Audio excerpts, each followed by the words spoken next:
Intéressons-nous un peu plus au biopic. Film biographique en français est une œuvre relatant l'histoire d'un personnage célèbre ayant existé. Genre qui apparaît au cinéma avec Cléopâtre, un des premiers biopics de l'histoire et le plus connu de tous, réalisé par Georges Méliès en 1899. Les biopics après-guerre sont exclusivement dominés par des figures de grands hommes. Et ce n'est qu'à partir des années 50 qu'on intègre des figures féminines. Pourtant, sur Internet, les meilleurs biopics sont presque exclusivement masculins. En quoi le traitement du personnage principal d'un biopic diffère-t-il selon son sexe ? Comparons La Môme et Gainsbourg. Le film La Môme insiste sur sa dépendance aux hommes, ses addictions et l'altération dramatique de son apparence physique. On y découvre notamment une femme qui sombre dans l'alcool et la dépendance, entourée plus de violence que de douceur.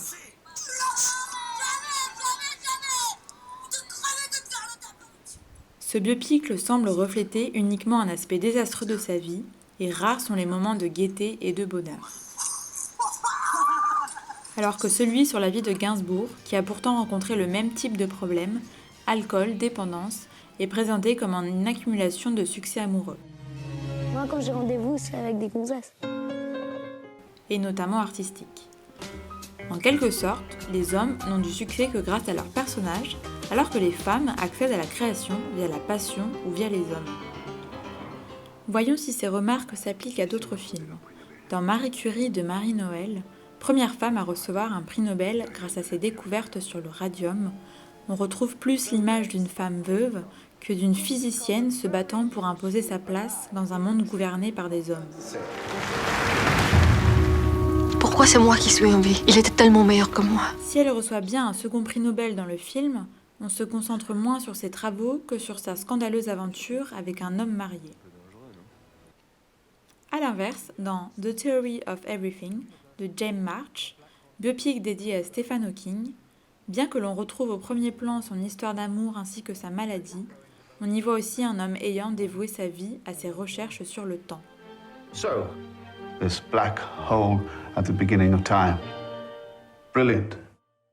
Brilliant, Steve. Ces recherches l'habitent tellement qu'elles sont l'objet de la plupart de ses discussions, y compris avec sa femme et plus tard son amante.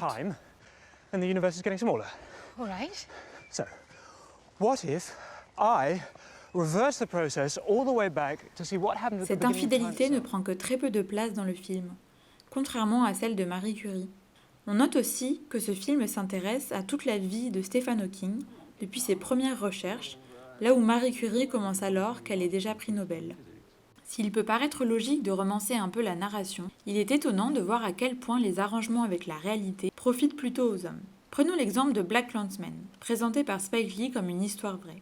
Si Ron Stallworth était bien un policier infiltré dans les milieux révolutionnaires noirs, Never been a black cop in this city. We think you might be the man to open things up around here. le plus probable est qu'il l'ait été pour les surveiller plus que pour les protéger, contrairement à ce qu'insinue le film. Are you down for the liberation of black people? Power to the people. All power to all the people. Comme l'a fait apparaître Boots Riley, Spike Lee s'est livré à d'autres ajouts. L'acolyte de Ron n'était en réalité pas juif. I hear you Jews do something funny with your dicks. Some weird Jew shit. Mais lui ajouter cette croyance permet à Ron de venir le sauver.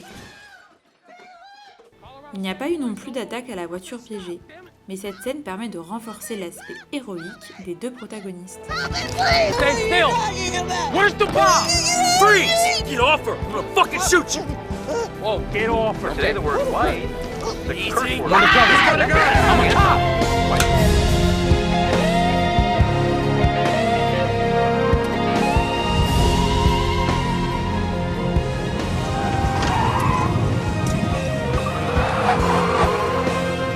Hey! Hey! Stand down! Stand Who down! the fuck are you? Undercover cop, you fucking idiot! That black guy's a cop? Give me your keys. Curieusement, quand on modifie l'histoire des biopics féminins, c'est encore pour améliorer l'image d'un homme. Prenons l'exemple d'Artemisia, où la réalisatrice choisit de transformer une histoire de viol en histoire d'amour. D'après les archives dont nous disposons, Artemisia a témoigné contre son agresseur lors d'un procès. Dans le film, elle le défend et nie les faits. Je suis vierge. Je n'ai rien à faire ici. Où est le crime dans ce cas? Pour retourner quelques minutes plus tard dans les bras de son agresseur.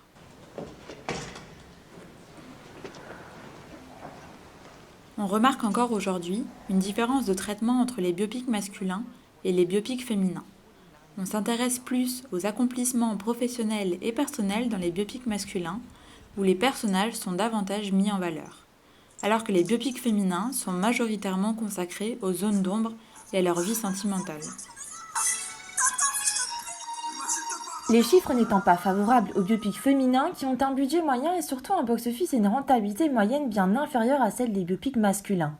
On peut imaginer que les réalisateurs et réalisatrices cherchent d'autres arguments de vente que les accomplissements des protagonistes féminins.